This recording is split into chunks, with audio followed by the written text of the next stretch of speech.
Porque também, a gente também, às vezes, vê tantos erros que a gente, às vezes, tende a sempre apontar o dedo pro árbitro, tanto pro profissional do campo, como pro profissional do VAR.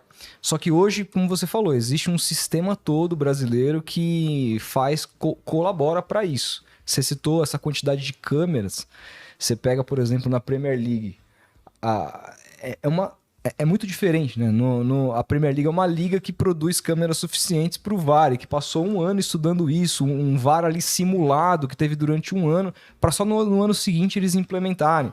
No Brasil não existe liga quem coloca câmera. É uma emissora de televisão, no caso a Globo, que não tem responsabilidade nenhuma com relação ao VAR, não está no contrato dela que ela tem que ter mais câmeras por conta do VAR, e se usa as câmeras da Globo mesmo assim, né? A gente fez uma matéria também há um ano atrás a respeito de como o VAR foi implementado aqui no Brasil, e os aparelhos que são usados são uma verdadeira sucata. Muitas vezes os operadores de VAR tinham que montar os aparelhos carregando os hardwares ali, que travavam às vezes em decisões de traçar a linha, e tinha que reiniciar o computador, às vezes demorava 10 minutos. Sim. Ou seja, a gente vive às vezes numa Série A, numa verdadeira várzea com relação a equipamento, etc e tal. Mas uma dúvida que eu tenho é quando a gente olha estilo de arbitragem. Alguns árbitros no Brasil estão começando a deixar o jogo seguir um pouco mais. O Daronco ontem, a gente viu que tinha ali umas jogadas de choque que ele mandava seguir, não é a primeira vez. Mas sempre foi muito diferente ver o futebol brasileiro, assistir um jogo do Campeonato Brasileiro e um jogo de Libertadores, por exemplo. Eu não estou nem citando o jogo de Europa, porque a diferença é gritante mesmo. Mas sempre houve uma permissividade com relação mesmo às polêmicas faltinhas fora do Brasil, e aqui no Brasil sempre se apitou muito. Por que você acha que isso acontece? Será um mecanismo de defesa do árbitro para picar o jogo e tornar ele ser mais fácil de apitar? Enfim, se querer aparecer mais, ser protagonista da partida, como que você faz essa leitura do porquê no Brasil sempre se marcou muito mais faltinha?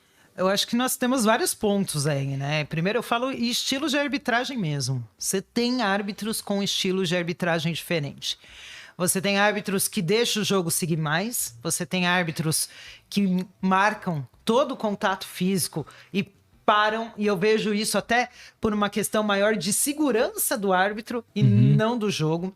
Você tem um árbitro, e para mim o melhor árbitro é aquele que consegue fazer a leitura do jogo naquele momento. Por quê? Porque o jogo, você pode ter vários jogos dentro de um jogo. E você, dentro do seu estilo, tem que fazer a leitura do que o jogo tá pedindo. Uma vez eu fui fazer um jogo treino, gente. E aquele jogo treino que pegou fogo. E o árbitro deixando pau comer, pau torar. E eu olhava, eu bandeirando, eu falava assim, não é possível. Chegou no intervalo, falei assim, você não tá vendo que é um jogo treino? E aonde tá chegando, daqui a pouco você vai ter que expulsar um aqui. Ah, mas o meu estilo de arbitragem é deixar o jogo correr. Mas calma. Dentro do seu estilo, você tem que fazer a leitura do que o jogo tá pedindo.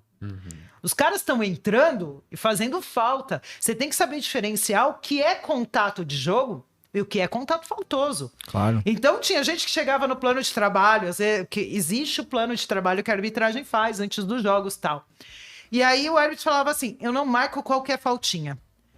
E eu não sou aquela pessoa muito calma, né, muitas vezes. Então eu olhava e falava assim, parou, faltinha é falta. Faltinha você tem que marcar. Então, muda o seu vocabulário. Eu não marco qualquer contato físico. Eu vou analisar o que é um contato físico faltoso e marcar, e o que é contato físico de jogo que não gerou impacto, que eu posso deixar o jogo seguir, que pegou bola, entendeu? Então você tem que saber diferenciar isso. Mas muitas vezes nesse jogo amistoso que a gente foi fazer, nesse jogo treino, aconteceu de jogador sair sangrando, jogador sair machucado. Por quê? Porque o árbitro não conseguiu. Aí ele falou, meu estilo é esse. Deixa rolar. E não conseguiu entender o que o jogo estava pedindo. E o jogo estava pedindo para ele marcar falta. E o jogo estava pedindo para ele parar mais o jogo que estava pegando fogo e ele tinha que controlar. E de repente, no mesmo jogo, você começa a marcar 2, 3 faltas, ou você aplica um cartão amarelo, você conseguiu controlar o jogo, e aí você consegue soltar o jogo de novo. Sim. Então, essa é uma questão Malícia, né? Exatamente, é leitura de jogo. Não é só um livro. Eu sempre falei, você não apita jogo, ou pelo menos não termina um jogo, se você vai com um livro de regras embaixo do braço. A arbitragem é muito além de um livro de regras. A dinâmica da arbitragem, a leitura que o árbitro tem que ter do jogo. E até dentro disso, eu falo que os árbitros que se diferenciam é aqueles que conseguem se adaptar ao jogo. E a gente vê isso, muitas vezes, no estilo dos árbitros aqui do Brasil, quando eles vão apitar uma Libertadores. Exato, muda completamente. Completamente, Muda. E eu acho interessante porque, não todos, tá? Mas muitos deles entendem que aqui o jogo não vai aceitar aquele estilo, mas na Libertadores vai aceitar. E aí você tem uma cultura, a questão cultural. O que o futebol brasileiro aceita? O que os jogadores brasileiros aceitam aqui? Quando eles vão jogar Libertadores, eles aceitam coisa diferente? Aceitam. E eu falo até mais disso, que você falou, não vou nem citar a Europa. Mas eu acho interessante a gente falar, e a gente vai ver muito disso agora, porque você tem muitos brasileiros jogando fora. Aí, eles são convocados para a seleção brasileira. Lá, eles não reclamam, eles não falam nada, eles são um anjo com a arbitragem, com os companheiros, usam do fair play, que o fair play não é só você devolver uma bola de lateral. Sem dúvida. O fair play é você não dar uma entrada violenta no adversário, é você não reclamar com a arbitragem. Respeitar. Entendeu? Né? É o jogo limpo. E aí lá eles usam de fair play. Aí eles chegam aqui, jogando pela seleção, numa Copa América, eles mudam.